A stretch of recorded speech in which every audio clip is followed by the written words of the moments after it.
People, deluded, I'm back again. Now, Richard Scudamore, Premier League executive or soon to be ex-Premier League executive, forgive me if I'm wrong, some movement in regards to that position is happening. If I also remember correctly, a new person's actually been promoted to the position, and while I don't know her name, she is a female or a woman. Now, I applaud that without knowing who the woman is, because just to see a female in a top position like that in a game like football, I don't need to explain to you how heavily male dominated it is. We live in a world where Alex Scott could say Messi is the greatest footballer, but because she says it in a female voice or a lighter, a higher pitched voice, not to be stereotypical, people discredit it, and you've seen the rest of it. But away from all of that, or in fact not totally away from it, Richard Scudamore, allegedly the Premier League is going around and asking Premier League clubs if they'll donate a contribution towards a package to see him off. A sort of farewell for the service, if you could say that. If I can remember correctly, the article said 5 million, and not that the clubs are giving 5 million each. They want to raise 5 million in total or something like that. If I'm wrong, again, forgive me. And I know the two don't correlate, but it doesn't fill me with any. It makes me feel a bit, I wouldn't say angry, but it just feels a bit of bad blood, like a multi-millionaire being a multi-millionaire. There's nothing wrong with being a multi-millionaire and getting a farewell package if you've done your job, but the fact that he's already financially good, why do the clubs have to contribute to him? I mean, it doesn't correlate, but grassroots football, what's going on at grassroots football? Clubs are bleeding. Clubs are shutting. Schemes are shutting. All of these things to encourage people with playing football. And I do think a lot of what people speculate about London is heavily made into some sort of movie. I mean, you're not going to step out on the street and see 50 hoodlums swinging shanks and stuff around. You might see that depending on where you are at what time, but I don't think football can save everybody. I mean, we live in a world where a lot of people, especially youth, are going around and doing madness, innit? Youth, I see what football can do to save youth, to helping them become professional footballers, if not professional footballers, coaches, schemes to keep people off the streets. If people are bad breed, they're going to do what they want to do regardless, innit? And to see these schemes being shut down, clubs being shut down, where, wow, the rich essentially are getting richer, again, it doesn't upset me because it's happened enough times, but it's a bit of bad blood. Like, I mean, why can't they donate? It would be better off donating all of them peas or whatever to some sort of fund to enable grassroots clubs or something like that. I would love to see, I do think it happens, and again, if it doesn't, forgive me, but I'd like to see Premier League clubs partnered with grassroots potentially, to enable them grassroots clubs potential, maybe tickets allocated to these players, these squad players, because how many, it doesn't matter what team you support.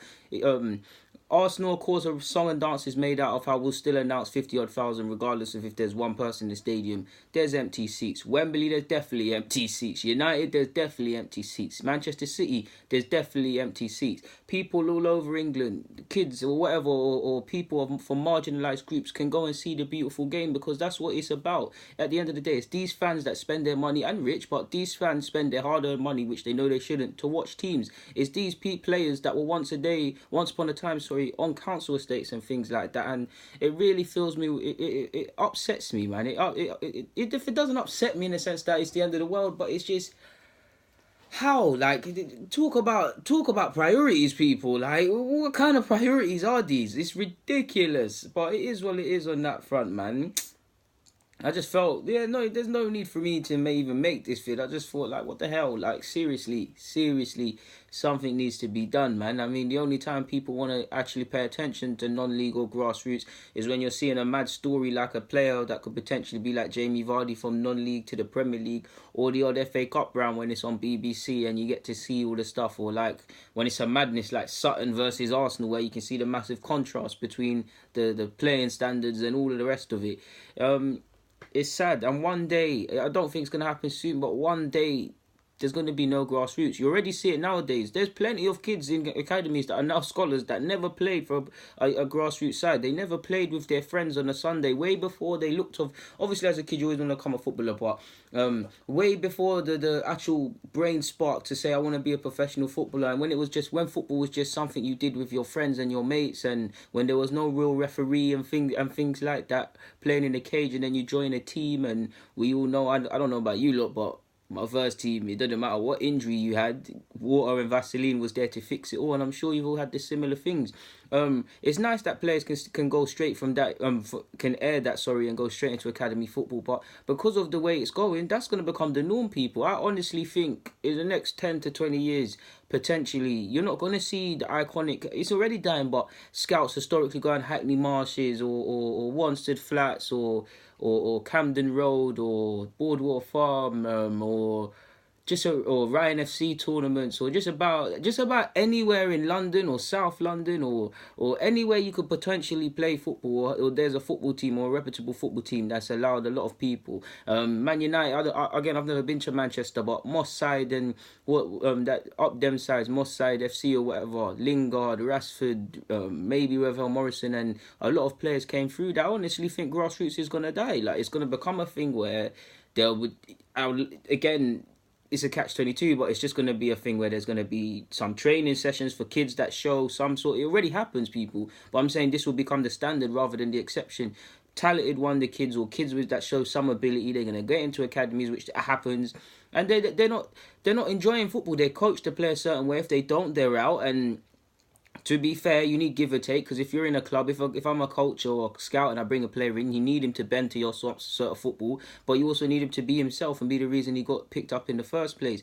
It's going to be that kids are going to be 5 years of age, either their parents are ex-coach or can just slide them in. They're going to go into an academy straight from there, and then the ones that, I'm scared for the ones that don't do that, because the ones that don't, there's not going to be a team too tough. Might even be, even if five-a-side's about, like, five-a-side will still be about, because obviously Power League and them things is a different case. But I honestly think leagues are dying. You're seeing the participation rates decline year on year on the grand scheme, no matter how much they manipulate the stats. It's sad, man, because again, I'm at the grassroots level. I've never been paid a penny off YouTube. I've never received a penny from football. And like many of you are, we talk about football because we love it. Like we will go to work or whatever, lunch break or whenever, we'll talk with our colleagues. When work's done, we'll meet up with our friends down wherever you want, talk about what's going on with their team, our team, banter, etc. And that's what football's about. At the end of the day, it's a working man's sport. And you look at Raheem Sterling, I'm happy to see him earning 300k a week now. At one point, his mum was a single mum trying to make ends meet. The same probably goes for Rooney and however many man from however many walks of life. And they've escaped that. They've managed to build a certain sort of life that will sustain them after football. And there's people that might not have necessarily had any other options but football, and they're allowed to do it. So it's quite upsetting, man, the way football's going, man. I'm really concerned. I hope to be wrong. I hope that this pessimistic view is wrong, but I'm seeing it. Like, I'm seeing clubs closing, and the ones that are still going, and the leagues that are still going strong at all youth level all the way up to men's, actually, I salute you lot, because it's not easy. Like, you lot constantly looking over your shoulder. How can you save money? Where can you make money to keep the club afloat? What can you do? The pressure, just, and on top of that, results and things like that. And this month, like, teams are having to train in car parks. Like, beg car park companies or whoever owns a car park, can they train in that? Like, this is real spit, people, and I'm not making none of this up. You can go check all of this yourself, as I know a lot of you who watch me are footballing people, men and women, so you already know I'm not spitting any lies. You know this yourself. In fact, you probably have even more shocking stories than me, which I'd love to hear. It's upsetting, man. Again, sorry for the correlation. I went a bit left, but it's sad, man. It's sad because the vast majority, obviously there's a lot of footballers that are just there because they have uncles and whatnot that could slide them in, but the vast majority of these ballers, they were once just kids, innocent kids playing with their friends. Sunday league, 7, 8, waking up at 7, kickoff is at 10, they're linking up at 9.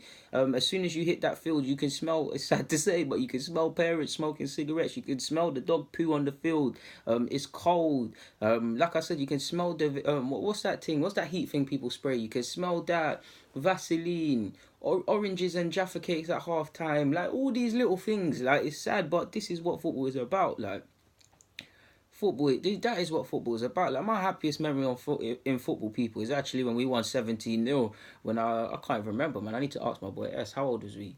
Realistically, because of the scoreline, couldn't have been any older than under 10s. But as a treat for winning that, we got McDonald's, and obviously I'm old now. What, McDonald's is £4 and not £4.50 max, but to a little kid, that's a madness, and it stays with you. And personally, I'm not a footballer and things like that, but a lot of friends and acquaintances and people I've met come from playing football. A lot of the confidence I have both to speak on YouTube and things like that, and just to speak to people and interact, and all of these certain transferable skills comes from football. Like I wouldn't have got a lot of that. Like I wouldn't have had a lot of my friends. Like football's actually saved my life, and I got knowing people that have played for my football team and whatnot, and they've gone certain ways in life that has saved my life in certain incidences. So it's upsetting to see it, man, because I used to love it. I used to love it. And obviously, you get a bit older and you're playing football. What's it? You're taking bus with your friends to training in the game, and you're bantering whoever plays and who got ripped.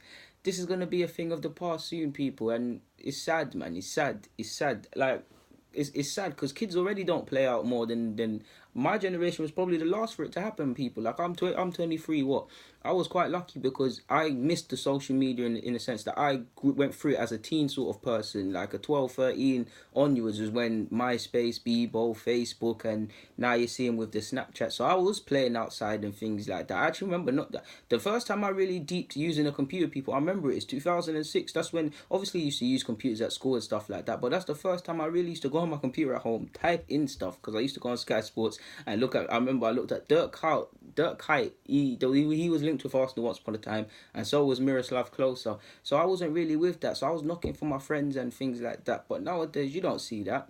You don't see that. I have younger siblings, family members. I'm seeing them with the iPad. They're talking into the iPad and stuff. Like it's nice to see how advanced they are, but they're not playing outside anymore. So if people are not playing out already, and you imagine that 7-year-old, he don't play out already. He's already on the iPad. Obviously, you're a little kid, so your diet's not the best. No matter how much you try and tailor your younger sibling or child's diet, doesn't matter how much you do that. So their diet and their exercise was already poor.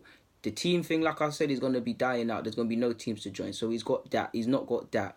You can see how, again, I'm no doctor and stuff like that, but you can see how we're going to produce a nation of already poorly health, already, how does it make sense? People in poorer health than we already have. And it's more concerning for if you're in my demographic as a young black Caribbean of British descent. I mean, high blood pressure, diabetes, hella things that you're at risk of via hereditary or diet or whatever. So yeah, and I'm pretty sure you lot can invent your own scenario. So it is very concerning for myself, people, on the landscape of things. But yeah, man, people deluded. I'm out, man. Not to sound all sour in that, but I've got nothing more to say on that. So yeah, if you wish, comment, subscribe. Definitely subscribe. Definitely like the vid. Follow me on all my socials. Deluded Gunner 04 on Twitter. Deluded Gunner on Facebook. Deluded Gunner 04 on Instagram. Gunner 04 on Snapchat. So yeah, man, it's a lot to take in. But yeah, find me on something in it, or just stay here and watch the other vids. But for now, people, it's been a pleasure. Deluded.